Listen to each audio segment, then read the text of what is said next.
Hey, Brass Facts here.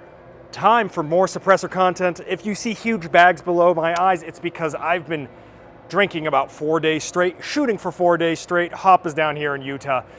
But we're going to be talking about more suppressor content. With the advent of pretty advanced 3D printing technologies, advancements in fluid dynamics, we're kind of seeing low back pressure cans like this Flow 556K from Huxworks or this Velos from Sansoco, kind of pushing the envelope of what is possible with suppressors and cans in general.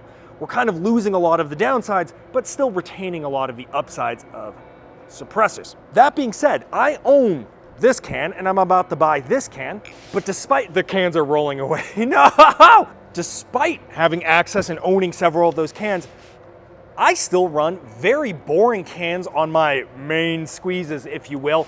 So why am I running these styles of cans when I have access to these new modern low back pressure wonders? Well, that's what we're going to get into today. A review of the Ottercrete Slab Polonium and the Recce 5K, as well talking about kind of the niche that the now traditional style baffle cans still occupy in the age of 3D printed low back pressure cans. Since some of you are speedrunning deep-throating a sandwich on your lunch break, let me restate this thesis one more time, just to be sure, because I know some of you are going to take the wrong conclusions from this if I'm not clear about this. I'm not saying high back pressure traditional cans are better than flow-through cans or low back pressure cans. Not saying that. I think there's a place for both of them, but I think with the advent of low back pressure cans kind of taking the spotlight right now, a lot of people are kind of discarding high back pressure cans as kind of antiquated. And I really don't think that's the case. I think there's a place for both of them, and I'm going to be discussing a scenario in the video where I personally prefer high back pressure cans over the newer crop of low back pressure cans. That being said, to completely derail myself almost immediately, I don't own that many cans, right? I've tried hundreds of LPVOs. I can give you a lot of opinions on LPVOs. I've personally owned or had my friend owned about 12 cans thus far, so my pool of information is far more limited than in any other review type scenario. So take everything I say with a massive grain of salt, view this more as me comparing a very small crop of different things than actually having this comprehensive thing that compares the entire industry. Finally, this is also going to be a review of two specific cans. But remember that low back pressure cans covers a wide range of cans. It's not just these two cans. These two cans are just the ones I just so happen to have. I bought the Polonium myself and shot it for about 2,000 rounds. The Griffin has slightly more than 2,000 rounds, but that one was provided to me by Griffin Armament with the only stipulation is that I shoot it and then do a review on it. Okay, cool, all that bullshit's out of the way. Let's go. Both the Polo and 5K are strikingly similar, which makes a ton of sense as these are on my main rifles, which are also strikingly similar. Just about 6 inches long for the Polonium and about 5 3/4 for the Recce 5K, which makes the former a sort of short duty can and the latter a long K can. Both of these are just shy of 15 ounces with the added mounting hardware. The Polonium uses what we tend to nowadays call hub or Sansoco Bravo mounting interface, which is about as close as we're getting to a industry standard interface. Plan B, ASR, Chemo, Phantom, the list goes on, all of these interface in the 1.375 by 24 threads. For my Polo, I basically just used a direct thread hub and directly slapped that on, cranked it down, shot the gun, cranked it down again, and thermally fit the suppressor to my barrel, so no, I'm not taking it off for the review. The Recce 5K takes a different approach and requires you to use essentially Griffin's version of Plan B, both of which are taper style mounts. Which probably has them raging at the screen a little bit right now because as far as I know, Griffin's version of Plan B predates Plan B and even Q as a company by several years, but I guess Q offered it in hub compatibility, so they won that race.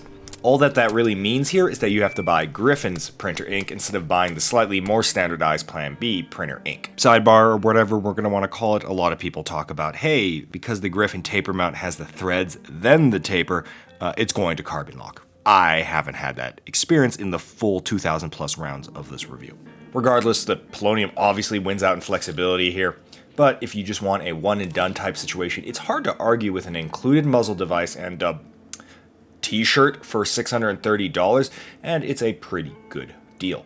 You're going to be spending a lot more money to achieve the same result with the Polonium Ottercrete Slab. Real quick, the Polonium comes with a very high quality coating. You can see, looks pristine. It's covered in a little bit of spray paint that burnt off immediately for the full 2,000 rounds of the review. The Recce 5K looks like a full-blown Michael Jackson situation, though in fairness, a lot of that seemed to have occurred in the ultrasonic cleaner, but I think that usually indicates that the coating is beginning to come off. This video is sponsored by the boys over at Blue Alpha. Battle belts. I don't always wear battle belts, I'll be honest. I'm not a big battle belt guy. But when I do, I actually use a Blue Alpha battle belt, one of their light variants. Now, obviously, put whatever you want on it, use one of their fasteners, but I've actually personally become a huge fan of this easy kind of Velcro style of attachment system, especially for these smaller type belts that use non-standard MOLLE kind of configurations. Prevents a lot of movement from happening. Anyways, I've been using this belt actually a lot recently because we're doing a lot of competition, and well, it's a great belt for the task at hand. Once again, I don't like belts, so I want the lightest belt humanly possible, because I don't want to think about that stuff. I just want to hold a pistol, and I want to hold some magazines so I can do cool guy reloads on the clock, on the move, all that kinds of stuff, and this belt certainly gets it done. So if you want to get a battle belt, specifically a very lightweight, compact battle belt, well, this might be the ticket for you. Or it might not be, I don't know, just put stuff in your pocket. Up to you. Okay, back to the video. Wow, this was horrible. Okay, so let's answer that question. Why exactly are we using these quote-unquote high back pressure cans, traditional cans, baffle style cans, whatever we're gonna call it nowadays? Why these, right? I think the biggest one for most people is actually gonna be pretty boring, and that's gonna be price tag. Look, this cost over $1,000 even before we pay for the tax stamp. You can buy 2 of these for the price of 1 of these. And that's kind of a big deal. Now, you can obviously say buy once, cry once, sure. And if you only have rifle, yeah, absolutely. But we're Americans, we own 2 rifles, 3 rifles, sometimes 4 rifles, and there's absolutely something to be said about, we just want to put a can on the gun, and it's not like these are bad cans by any means, and check that box. And if you can buy 2 for the price of 1, well, that's kind of a big deal. Similarly, sound. These things sound really good. Now, low back pressure cans do typically quite well on Pew Science type tests. That is to the shooter because they have really low port pop, that is sound coming out of the back end of the gun, for the lack of a better term. But for everyone else, these standard cans still do an excellent job in sound performance, namely in tone.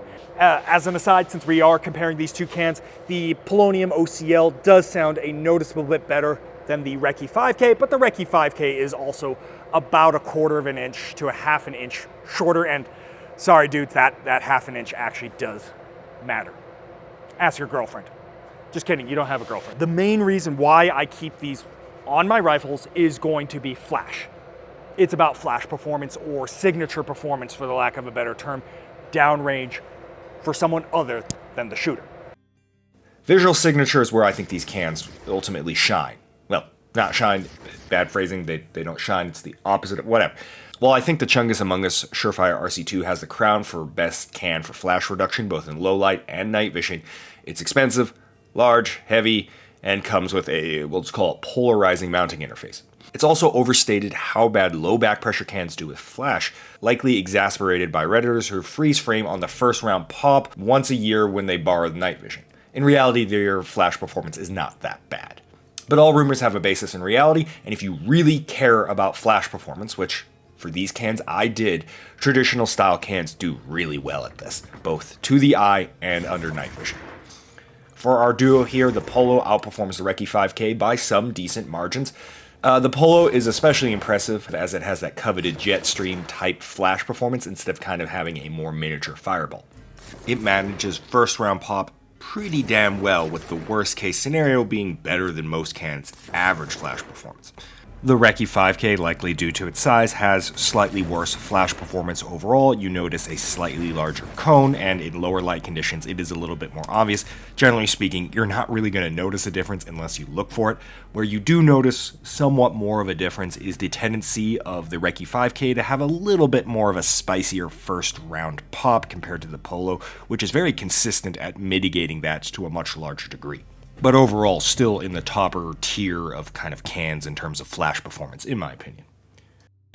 I'm a night vision nerd. You know I'm a night vision nerd. Let's talk about how these guys do under night vision. Low back pressure cans are impressive because they do what traditional cans do with fancy, complex, labyrinthian interiors. Right now, this can really only be achieved by a 3D printing process, which is, fine, right? That's how we get it done. But it results in a very high internal surface area relative to the overall exterior surface area of the can. Combine this high internal surface area with a tubeless, so essentially single material design, and you end up with a situation where heat saturates through the can very rapidly. You as the user notice, wow, these cans get extremely hot, and they do so very quickly. And when you get to a certain hot threshold, you get a visible downrange glow or light emission. Generally not an issue to the human eye, but with night vision, this is extremely obvious. This does actually matter on what we're going to call peer-on-peer fights, so much so that some units in the Marines have SOPs that have them removing the suppressor in night engagements for this exact reason. Hard to break contact if you have something that glows brighter than a laser aiming module strapped to the end of the gun that you can't turn off. You could use a suppressor shroud, but a lot of those are just going to melt with flow-style cans because they get so damn hot. Ask me how I know. As such, traditional cans win hands down here. This is mostly due to them being tube designed, so they have sort of an insulative air gap, but also because they have a much lower heat flux due to the internal volume relatively compared to the low back pressure cans. With these types of cans, you can go for at least 30 rounds rapid fire before you notice any slight glowing. And if you're shooting less than bump fire into the berm over there, we're going to notice it takes close to 3 mags or more at semi to above average fire rates to result in heat saturation to the point where you notice the full can fluorescently glowing under night vision. What the fuck? Keep going, keep going, keep going. Look at me. This is some fucking Raider outpost shit. And there's a Bigfoot silhouette. Amazing. Okay. Where was your Ruger LCP again? Glove box, go, go, go. So that about sums it up. These suppressors still fill an area where you have a rifle configured for your shit hit the fan, your societal collapse, gunfights, whatever flavor of LARP gets you through the week, where you'll likely not remove the suppressor ever, and you can tune the rifle to mitigate much of the issues that these types of cans cause. In these specific scenarios, I'm going to be wearing hearing protection, and all I'm really after is downrange signature reduction to mask the shot, some of which is, yes, the sound performance, but also a lot of that is going to be visual signature, the one area I think flow-through or LBP cans fall short in, and why I still keep a couple of these style of suppressors around. If you want my take between these two specific suppressors and these two specific suppressors only, which I prefer, I like the Polonium for raw performance and flexibility due to the hub compatibility. However, if I just wanted something to work outside of the box and I wanted the QD it on and off, perhaps to fit in a bag, or perhaps because I had a tunable adjustable gas system and I wanted to go back and forth between suppressed and unsuppressed, the out-of-the-box functionality of the Griffin is actually really hard to beat. Okay, well, that's it. Thanks for watching. Thanks for all the comments once again, and thank you, the subscribe stars that, keep subbing to me, despite sometimes some of this content being a little boring or whatever. I don't know. I'm just a dude that makes videos. Well, I would say in my free time, but I guess this is my job now, so, what's up? Okay, bye. Nova, who is it?